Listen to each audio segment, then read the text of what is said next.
يا ربي صل على المختار طه البشير واغفر لنا كل زله وامحنا في النظير يا ربي صل على المختار.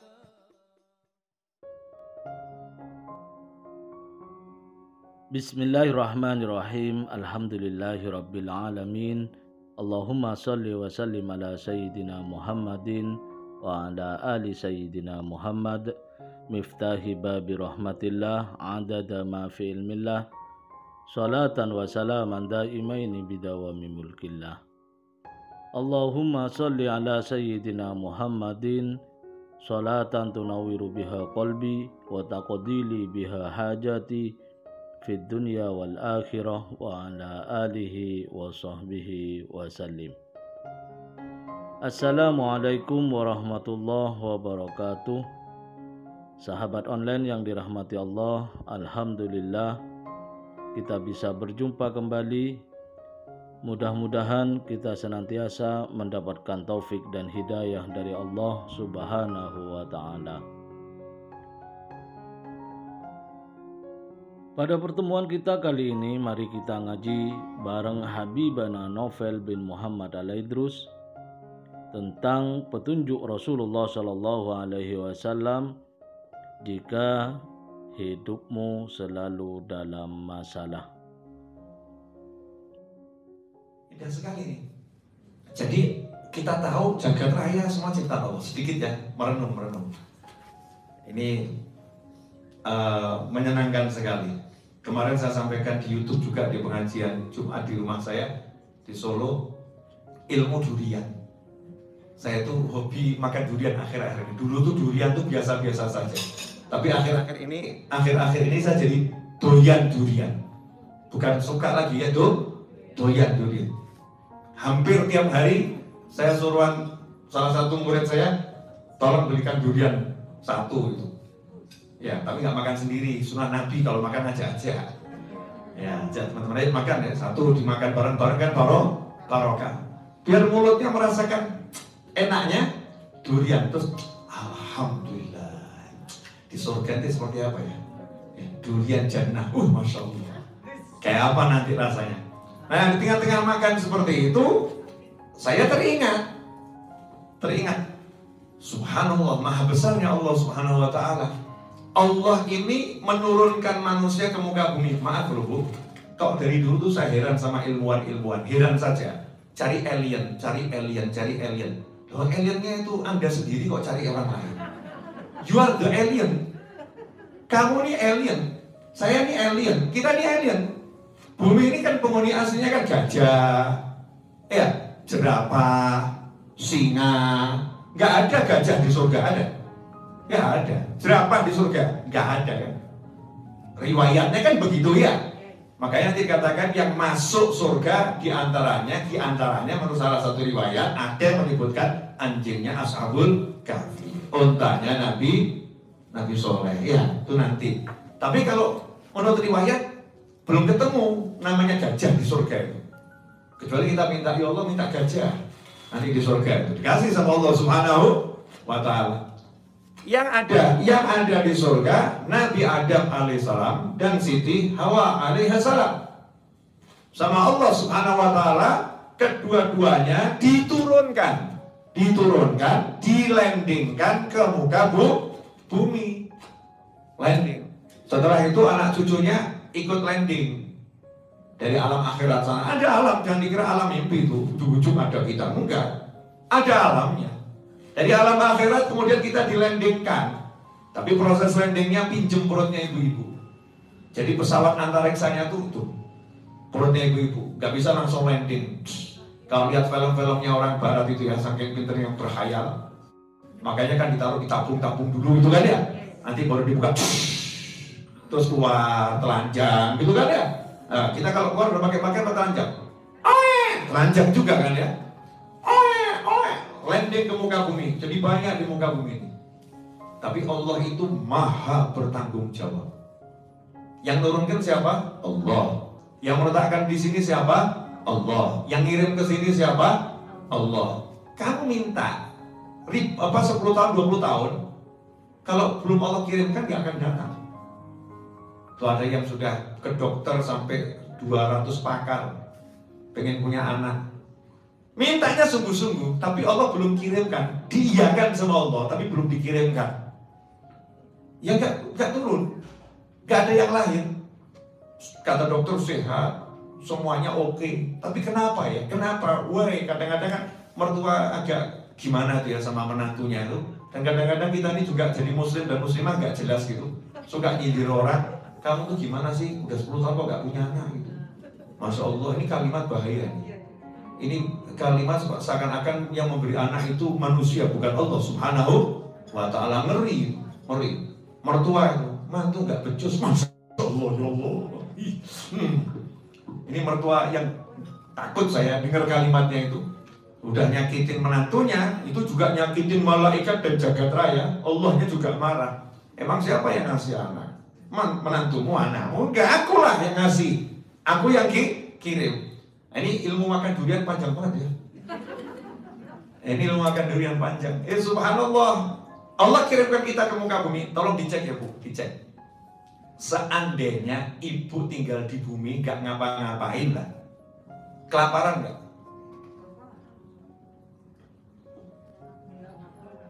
Maksudnya gak ngapa-ngapain itu gak usah harus masak. Kelaparan gak? Gak akan kelaparan. Ada pepaya, ada yang namanya pepaya itu kita tanam atau ada sendiri? Ada sendiri.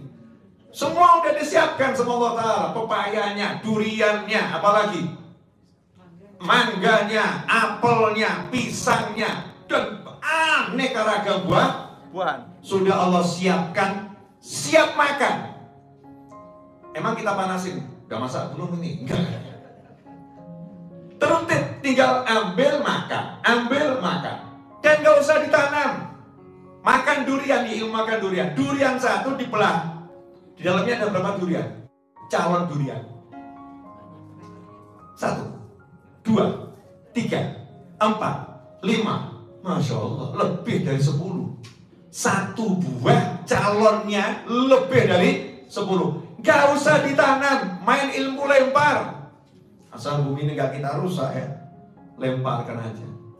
Gak sadar kira-kira 4-5 tahun kemudian sudah ada pohon durian. Sistemnya Allah Ta'ala indahnya luar biasa. Air, apalagi air nih, Masya Allah. Tidak boleh air melarikan diri dari bumi. Gak ada air bisa lari dari bumi. Begitu air ini naik ke atas, stop, ada penjaganya. Dibuat air itu membeku. Kirimkan sama angin. Ya, kemudian diturunkan lagi ke bumi, diserap lagi, terus begitu, diminum jadi keringat, jadi cairan tubuh. Jadi cairan tubuh. Orangnya wafat, dikubur, dilebur oleh bumi. Habis air kembali ke bumi. Luar biasa. Nah, kalau kita tahu begitu sebetulnya lihat tanggung jawabnya Allah ngurus manusia ini, harusnya kita tenang atau enggak tenang? Tenang ya. Tapi kenyataannya kita tenang atau sering pusing? Ngomong-ngomong sendiri, jawab-jawab sendiri. Saya nggak paham sama ibu-ibu. Barusan ngomong tenang, kemudian ngomong pusing. Maka bapak-bapak jangan pusing, karena ibu-ibu cepat berubah pendirian. Dari tenang kemudian jadi pusing. Padahal ini di dalam pengajian, apalagi di luar pengajian. Bukan cuma ibu-ibu semua ini, bapak-bapak juga sama. Bilangnya tenang, tapi nyatanya pusing. Ditagih utang, pusing. Dipecat dari perusahaan, pusing. Ya, dicemberutin istrinya, emang pusing Bu. Dan seterusnya.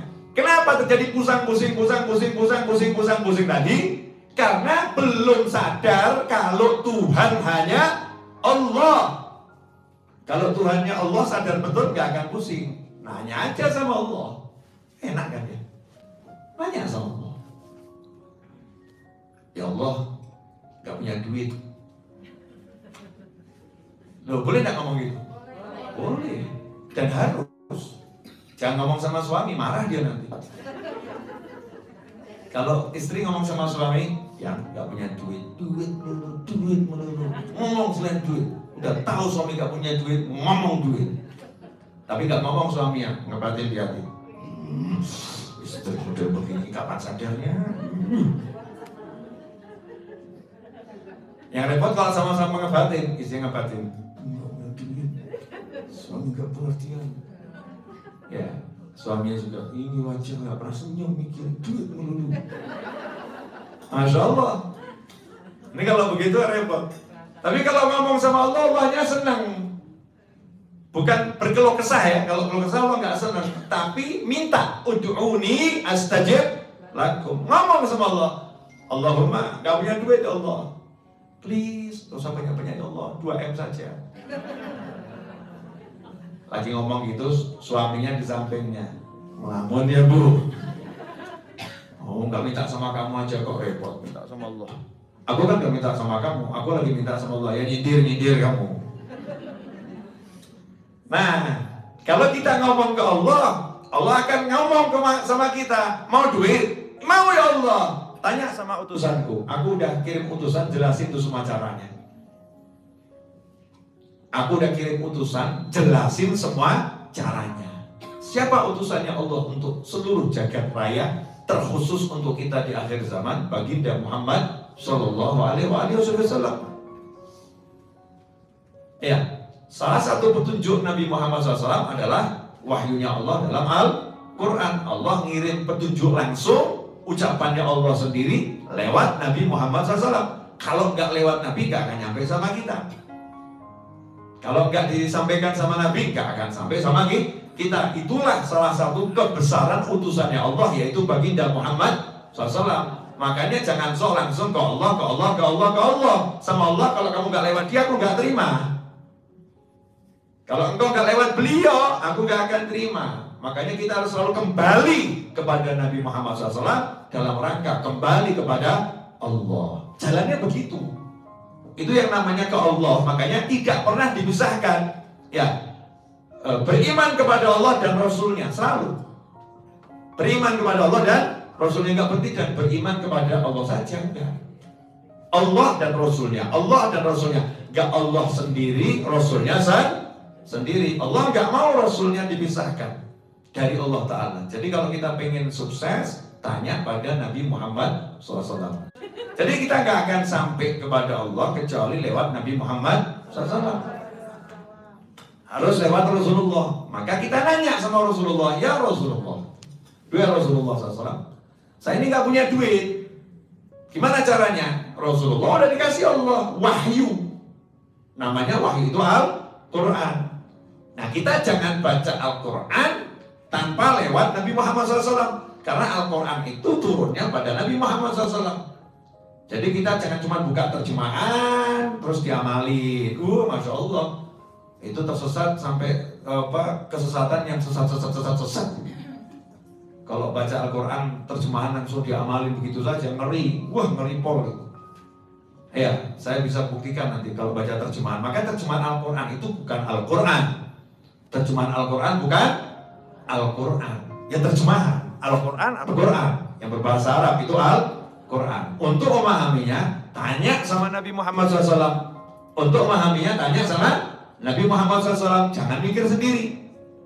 Nabi udah jelasin lewat sahabat kepada tabi'in, tabi'ut tabi'in, sampai kepada orang-orang yang diberi ilmu oleh Allah Ta'ala. Al-ulama warathatul anbiya, para ulama pewaris para nabi. Makanya kalau mau tahu ilmunya Al-Quran, jangan sembarangan buka terjemahan Al-Quran, tapi nanya ilmunya para ulama, sehingga benar nanti.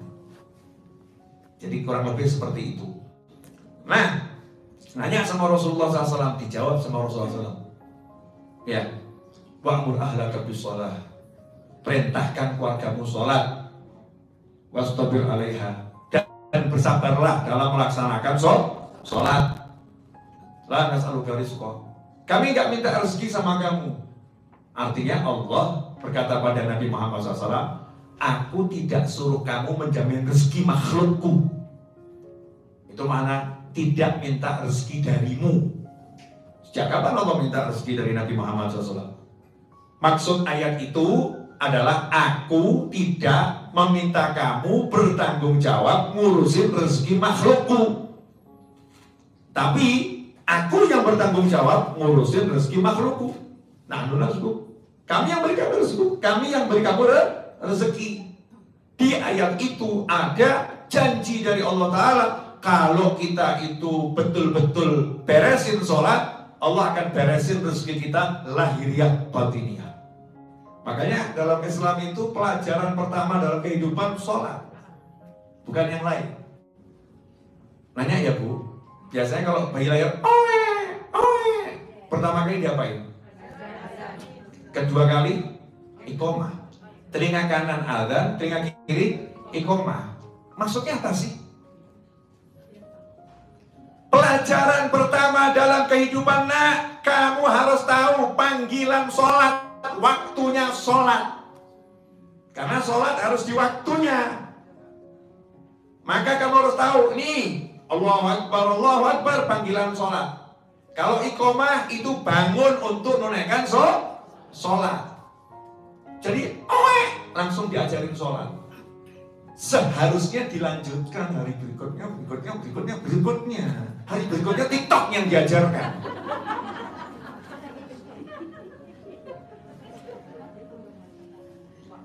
Paham Bu? Saya itu gak punya akun TikTok sampai hari ini dan tidak pengen punya. Tapi saya di TikTok ada berapa puluh juta itu. Habib Novel itu ada berapa puluh juta. Padahal saya gak pernah buat akunnya. Alhamdulillah manfaat. Ya Alhamdulillah manfaat insya Allah. Nah, seharusnya kan dilanjutkan. Nanti ada sabda Nabi, umur 7 tahun perintahkan anakmu sholat. Nah, ini kita enggak, 7 tahun baru diajarin sholat. Kan salah. Jadi jangan ngomong ke Allah, ya Allah, kok rezekiku begini? Jawabannya adalah, itu udah saya ajarin, kamu gak jalankan. Saya udah kasih tahu, ajarin keluargamu sholat.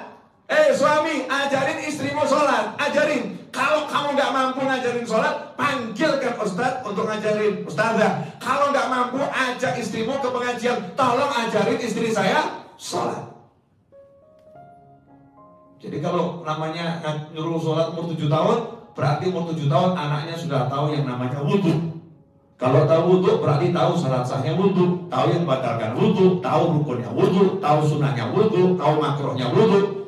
Kalau tahu sholat berarti tahu syarat sahnya sholat, tahu rukunnya sholat, tahu yang membatalkan sholat, tahu sunnahnya sholat, tahu makruhnya sholat. Umur 7 tahun seharusnya kita tes anak kita. Seharusnya sebutkan yang membatalkan wudhu. Harusnya kehidupan ibu-ibu itu begitu. Ngurusin itu. Bapak juga sama. Obrolannya di meja makan. Bagaimana sholatmu? Apa yang batalkan sholat? Apa ini? Sekarang enggak, di meja makan kuliner mulu dibahas. Mau pesan apa nih? Betul kan ya? Enggak bahas sholat sama anak. Begitu udah anaknya nggak bisa diatur, anak nggak bisa diurus, anaknya sudah diajak ngomong, baru sebel gimana anak seperti ini. Saya besarkan, betul karena kamu yang besarin. Paham kan? Kamu besarin pakai caramu, pakai otakmu, pakai nafsumu, gak pakai caranya Allah Ta'ala yang menurunkan engkau ke muka bumi. Wa'mur ahlaka bis-shalah wastabir 'alaiha, dan sabarlah. Memang kalau ngajarin sholat itu tantangan paling besar, karena setan yang mencegah untuk sholat itu setannya kelasnya juga besar. Itu janjinya setan. Kami akan palingkan hamba-hambamu dari jalan yang lurus, dari sholat, kecuali hambamu yang kau ikhlaskan, ya Allah. Semoga kita termasuk di dalamnya. Makanya cek ibu-ibu ya, cek. Hari ini loh, ilmu sholat, anak kita kok gak sholat dibiarkan. Kalau gak sekolah dihajar. Sekolah nak, sekolah. Waktunya online, kamu terlambat nak. Subuh gak dibentak. Sekolah dibentak-bentak, subuh gak dibentak. Kesian, barusan tidurnya. Capek, orangnya hadir juga. Kita ini loh, kita nggak usah ngomong orang lain, saya lagi ngomongin diri kita sendiri. Sholat. Makanya ketika orang nuntut kenapa rezekiku, kenapa hidupku, kenapa, kamu cek dulu yang paling dasar. Yang paling dasar dulu, nanti baru cek yang lain. Saya kalau servis mobil, ya itu yang paling penting. Saya bilang sama bengkelnya itu, tempat servis mobil, tolong cek itu kanvas remnya, tolong cek bannya, ya kemudian tolong cek olinya, baru kamu cek yang lain. Kan begitu. Yang urgent dulu. Orang itu kalau ke dokter yang dicek pasti nafasnya dulu. Betul kan ya? Nah, nafasnya lancar nggak nih? Waduh. Oh coba baru cek ya jantungnya dicek ini. Kan nafas sama jantung jadi satu itu. Cek pakai alat lebih jauh. Sholatnya gimana? Makanya nanti orang di kuburan itu nggak dicek puasanya. Ngapain malaikat repot-repot ngecek puasa kita? Cek zakat kita. Kebanyakan yang harus dicek. Allah buat sistem, malaikat cek sholatnya. Kalau sholatnya baik, yang lain gak usah dicek, langsung bawa ke jannah. Kalau sholatnya itu jelek, yang lain cek. Detil ceknya itu. Mulai mikir. Bener juga ya. Memang bener kalau salah gak disampaikan. Bahaya nyampein salah online pula gitu. Harus yang bener yang disampaikan. Paham ya ibu pemirsa dimanapun Anda berada. Jadi selama ini kita hidup salah kaprah. Pakai teori sukses, teori ini, teori. Teori. Wah dia pasti ambil teori. Ada yang pasti ambil teori. Kira-kira orangnya cerdas atau kurang cerdas? Ada yang pasti berhasil, tapi dia pilih teori-teori yang kemungkinan berhasil. Orang ini cerdas atau kurang cerdas? Kita haruskan bahasa yang ngomong bodoh kan gak enak ya. Nah, jangan pakai kalimat-kalimat kasar, jangan dipakai. Ya, pinter kurang pinter, cerdas kurang cerdas. Ya, lengkap kurang lengkap. Kurang lengkap kurang enak ya. Akalnya kuat, akalnya lemah. Orang kalau akalnya kuat, orangnya cerdas, orangnya hebat, dia akan pilih sesuatu yang pasti, bukan teori masih bisa ya, bisa enggak. Nah, yang pasti itu dari mana? Hanya dari Allah dan Nabi Muhammad SAW. Gak ada yang lain. Dan Allah ngomong langsung, belum lewat Rasulullah SAW, bukan lewat hadis-hadisnya Rasulullah, tapi lewat wahyunya Allah. Qala Allah Ta'ala, Allah yang berkata, wa'mur ahlaka bis-shalah, perintahkan keluargamu sholat, dijamin rezekinya. Rezeki dalam makna yang luas, terutama urusan yang buat pusing, duit dan kawan-kawannya. Beres-beres. Ya masalahnya enggak ini. Ini enggak diurus.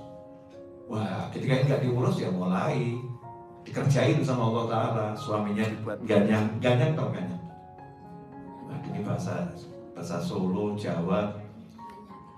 Ganyang itu goda tanpa henti. Goda yang gak enak tuh ya. Jadi buat masalah tanpa henti. Ya, buat masalah tanpa henti kepada seseorang, masalah terus. Jadi dia ngerjain saya terus ini. Dia buat susah saya terus ini. Nanti suaminya dibuat begitu terus. Sementara istrinya nggak paham. Dikira istrinya suami kok begini, suami begini, nggak paham. Begitu datang ke pengajian, ustadznya bilang, nih pengajian ini, ustadznya bilang, mungkin lagi nonton YouTube, masalahnya bukan di suamimu, masalahnya di sholatmu. Sholatmu beres, suamimu pasti beres. Kalau suamimu nggak beres, Allah akan bereskan suamimu. Oh, enak toh? Enak. Kan asik. Karena nggak mungkin Allah salah. Karena bukan teori, itu janji pasti. Sholat. Ya sudah, sholat nanti dilanjutkan di rumah masing-masing ya. Mulai cek sholatnya bagaimana. Kemudian birrul walidain, bekti sama orang tua. Untuk menutup kajian pada waktu duha ini, udah 1 jam lewat. Ini nggak terasa memang, kan cuma dengerin yang ngomong terasa. Oh, kasihanilah daku. Udah nyetir dari Solo sampai Bandung gitu kan ya. Berangkatnya ya dini hari. Ya, nyampe sini cuman istirahat sebentar, suruh ceramah, pengen berhenti nggak boleh. Memang betul-betul jadi suami ibu-ibu ini. Iya nih, ya pahala Bu. Insya Allah buat 1 jam juga pahala, karena niatnya bukan 1 jam, niatnya saya seumur hidup. Kan begitu. Ya Bu, lanjut. Lawan ibu-ibu nggak mungkin menang, saudara-saudara. Nyerah kalah saja ya. Nyerah kalah. Yang kedua, birrul walidain, berbakti pada kedua orang tua. Jelas-jelas Allah perintahkan, jangan sekutukan aku dengan apapun. Ya. Dan berbuat baiklah kepada orang tuamu. Berbuat baiklah kepada kedua orang tuamu. Anishkurli, ya bersyukurlah kepadaku dan kepada kedua orang tuamu. Aneh. Allah ini, Masya Allah.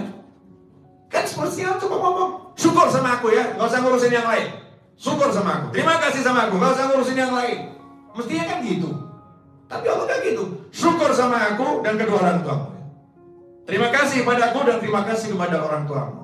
Kenapa seperti itu? Karena orang tua ini dipakai oleh Allah Ta'ala sebagai alat untuk mewujudkan umat manusia. Makanya sama Allah dihargai. Dipakai sama Allah sebagai jalan terwujudnya umat manusia. Namanya orang tua. Makanya sama Allah orang tua itu dihargai. Muslim maupun yang kafir, iman maupun gak iman. Namanya orang tua di sisi Allah punya nilai tersendiri. Apa itu? Doanya orang tua ini tidak mungkin ditolak untuk anaknya meskipun dia kafir. Jadi orang tua yang kafir, gak iman, doain anaknya yang baik ataupun buruk sama Allah diiyakan. Ya. Khusus buat anaknya loh ya. Khusus buat anaknya. Ya. Kemudian ridha Allah fi ridhal walidain, suhtullah fi suhtil walidain. Ridha Allah bergantung ridha orang tua. Amarah Allah bergantung amarah orang tua. Nah, sekarang ini, Masya Allah, banyak orang hidupnya kacau. Karena sama orang tuanya juga kacau. Orang tua itu termasuk, mohon maaf ya, mertua. Ibu-ibu mohon maaf Bu, suami istri kalau dalam madhab Syafi'i itu kan bersentuhan kulit batal. Tapi kalau anak sama mertua, menantu sama mertua, bersentuhan kulit tidak batal. Kenapa bisa begitu? Ya karena yang namanya mertua itu mahram. Ya, mahram dengan hubungan pernikahan. Kalau istri dengan menikah nggak jadi mahram, kan ajnabiyah dia, tetap orang asing. Makanya ketika suami istri itu bisa pisah, putus, hubungannya bisa putus. Tapi sama mertua nggak ada judulnya mantan mertua. Yang ada nanti mertua bisa ngomong itu mantan istri anakku, mantan suami anakku. Nggak ada mantan menantu. Makanya nggak ada orang menikah kemudian dia cerai, setelah itu dia sama mertuanya batal wudu, ya enggak. Ila yaumil qiyamah sampai jannah nggak batal wudu. Kenapa? Statusnya tetap anak. Cuman nggak terima warisan dari mertuanya gitu kan. Statusnya cuma anak dia. Anak. Masya Allah. Itu saking hebatnya orang tua ya, mertua itu. Kenapa mertua itu tiba-tiba jadi orang tua? Karena udah ngasih ke anaknya. Ambil buat kamu. Kan luar biasa. Nah ini banyak menantu laki-laki kurang ajar sama mertuanya. Banyak menantu perempuan kurang ajar sama mertuanya. Mohon maaf, memang betul menantu perempuan ini tidak dituntut langsung menjadikan mertuanya sama dengan orang tuanya. Karena nggak bisa. Kenapa nggak bisa? Oh baru kenal, butuh proses. Tapi ya nggak boleh kurang ajar gitu loh. Nggak boleh durhaka. Kalau belum bisa mencintai seperti orang tuanya wajar. Tapi harus tidak boleh menyakiti, tidak boleh melukai, tidak boleh durhaka. Sama persis seperti dia tidak boleh durhaka pada orang tua kandungnya. Begitu pula menantu laki-laki terhadap mertuanya. Nggak boleh. Nah, sekarang berapa banyak itu? Yang mantu laki-laki itu ngomong sama istrinya begini, mohon maaf ya nih, awas nih. Karena jarang yang mau ngingetin ini. Catatan penting. Awas kalau sampai kamu main ke rumah ibumu lagi. Awas ya, kalau sampai kamu main ke rumah ibumu lagi, awas kamu. Ini mantu kurang ajar, ya Allah. Tolong ambilkan itu yang buat ngulek-ngulek gitu. Untuk melampiaskan emosi buat sambel aja. Masya Allah. Mantu laki sadar, itu yang sama kamu tuh istrimu itu milik siapa itu? Itu aslinya miliknya ibunya, miliknya bapaknya. Mengandung 9 bulan, membiayai semuanya, nyawanya dipertaruhkan. Dia kasih ASI, dia kasih semuanya. Begitu besar, kamu datang, modalmu berapa? Modalmu berapa? Berapa juta? Berapa M? Udah, M sekalian. M Bim. Oh, M apa Bim? M melamun kali ya Bim ya. Berapa lamunan kali? Modalmu berapa? Seharusnya kamu ngomong sama istrimu, kalau kamu mau ke rumah ibumu, biar aku yang hantarkan. Jangan pergi ke rumah ibumu tanpa aku yang mengantarkan. Malu aku sebagai menantu. Ini keren. Langit langsung bergoyang. Bukan bergoncang ya. Nah, bergoncang kan tanda gak enak ya. Langit langsung bergoyang. Bahagia langitnya. Bahagia. Wah, ada lagi menantu perempuan ini sore ini. Masya Allah. Kalau ibu mau tinggal di rumah ini, aku yang pergi dari rumah ini. Masya Allah, sinetron banget. Drama Korea aja gak sekejam itu. Saya gak pernah lihat drama Korea loh Bu, gak pernah. Dan tidak menganjurkan saya ya. Habisin waktu, habisin usia. Kalau ibumu masuk rumah ini, aku yang keluar. Pilih mana? Aku atau dia? Atau aku atau dia? Kadang kok ya ada laki-laki yang masih milih istri model begitu loh ya. Seharusnya jawabannya suaminya begini, Dek, maaf, aku pilih kamu, aku pilih ibumu, dan aku pilih wanita yang lain. Ya, karena wanita banyak. Kalau kamu mau keluar silahkan keluar, nanti aku isi yang lain. Itu aja kok repot. Ibu kalau punya anak laki-laki begini bangga atau nggak bangga Bu? Bangga. Kenapa? Karena mengutamakan ibunya daripada istrinya. Ibu nggak bisa dicari gantinya. Istri turah-turah saudara-saudara. Selamat untuk ibu-ibu. Wah, kan begitu. Saya nggak bahas suami loh, ini bahas anak sama orang tua. Maaf, jangan kamu pilih-pilih kamu sama ibuku, nggak bisa. Jangan pernah banding-bandingkan kamu dengan ibuku, nggak bisa. Aku akan berbuat baik kepada kamu dan berbuat baik kepada ibuku. Jadi kalau kamu punya masalah dengan ibuku, bereskan tuh hatimu. Karena Allah nggak akan meridhoi kamu sehebat apapun kamu ibadah kepadanya. Ridho Allah fi ridho walidain, suhtullah fi suhtil walidain. Ridho Allah tergantung ridho orang tua, marahnya Allah tergantung marahnya orang tua. Datang ini mbak-mbak ngeluh, ya teteh-teteh ngeluh, ya ngeluh. Apalagi nona-nona ngeluh, tak bahasa macam-macam, mis-mis ngeluh. Kenapa hidupku seperti ini? Ya nyonya-nyonya ngeluh, kenapa hidupku seperti ini? Cek sholatmu, cek hubunganmu sama orang tuamu, hubunganmu sama mertuamu, bereskan, beres-beres. Kamu gak beres. Nah, jadi kadang orang lupa, biar tenang hidupnya, biar bisa tenang. Ya, kuncinya di situ, Allah, Rasulnya. Bukan teori, tapi ilmu pasti. Nah, pulang dari sini, saya mengajak diri saya dan semuanya, ibu-ibu, mas-mas, bapak-bapak, pemirsa dimanapun Anda berada, yuk kita kembali suarakan, apalagi di dekat Isra Mi'raj ya, kita kembali suarakan dakwah, ajakan sholat, dakwah didik sholat. Saya nggak muluk-muluk, saya nggak ngajak orang sholat di masjid, saya nggak muluk-muluk, nggak ngajak orang sholat jamaah di masjid, enggak. Saya ngajak orang benar-benar ngajarin dirinya sholat, keluarganya sholat, mau sholatnya di masjid, alhamdulillah itu yang paling utama. Yang penting sholat berjamaah di rumah. Kalau nggak mau ke masjid, ya berjamaah di rumah, jangan sholat sendiri. Bagaimana dalam jamaah ada kebersamaan? Dulu terakhir, super terakhir, super terakhir. Kalau nggak sedang super terakhir, nanti ada yang terakhir lagi, nggak berakhir. Ada seorang pejabat ya, datang ke rumah saya, ini bagian penasihat. Ya, bagian penasihat. Dia cerita pengalamannya tentang ada anak buahnya yang mau bercerai. Jadi suami istri mau bercerai, itu harus ada tanda tangan atasannya baru boleh cerai. Ya, saya nggak akan sebutkan, yang jelas begitu aturannya ya. Silahkan dipikir sendiri. Nah, datanglah suami istri ini menghadap atasannya tersebut. Ya, menghadap atasannya tersebut. Pengen pisah.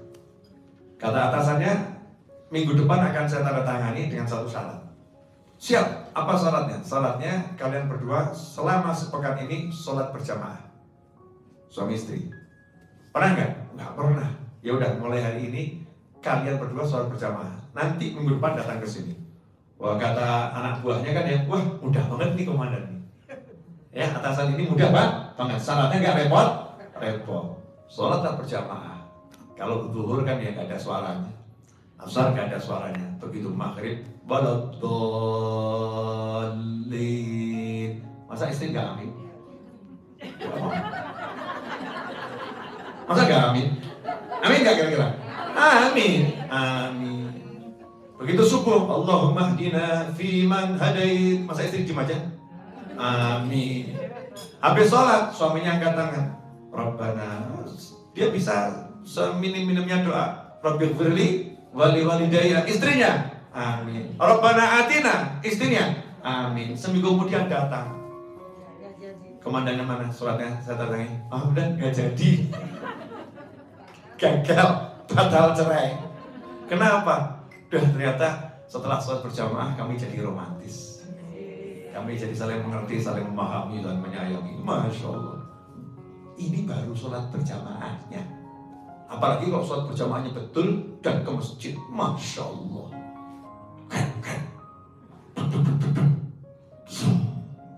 Suaminya nyopir, istrinya keren, anak-anaknya di belakang.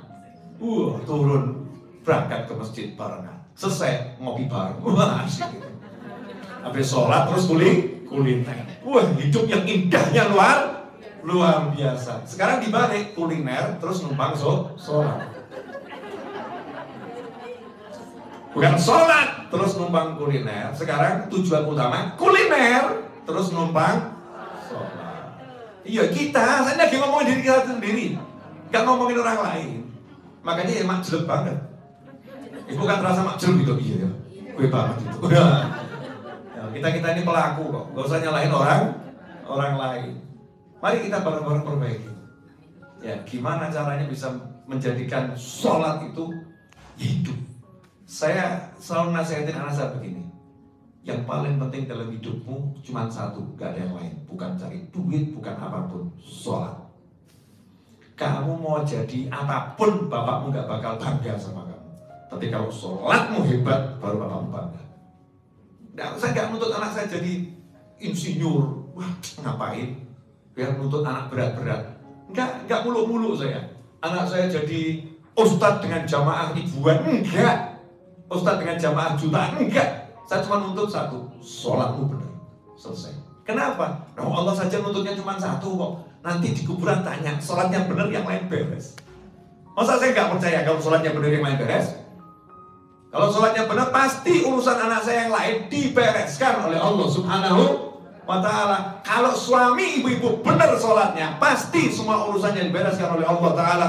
Kalau ibu sebagai istri sholatnya benar, urusan ibu, urusan suami dibereskan sama Allah Ta'ala. Kalau satu keluarga ini wa'mur ahlaka bisolat, benar, nahnu narzuquk, kami yang akan kasih rezeki. Dah, makasih. Alhamdulillah kita telah menyimak penjelasan dari beliau. Semoga ilmu yang telah kita peroleh ini dari Habibana Novel bin Muhammad Al-Idrus menjadi ilmu yang bermanfaat bagi kita, keluarga, dan anak cucu kita. Perbaiki sholatmu, maka Allah Subhanahu wa Ta'ala perbaiki hidupmu. Sebagaimana kita ketahui, Allah Subhanahu wa Ta'ala menciptakan manusia dan juga makhluk lainnya hanya untuk beribadah kepadanya. Allah Subhanahu wa Ta'ala berfirman, A'udzu billahi minasyaitonir rajim. Bismillahirrahmanirrahim.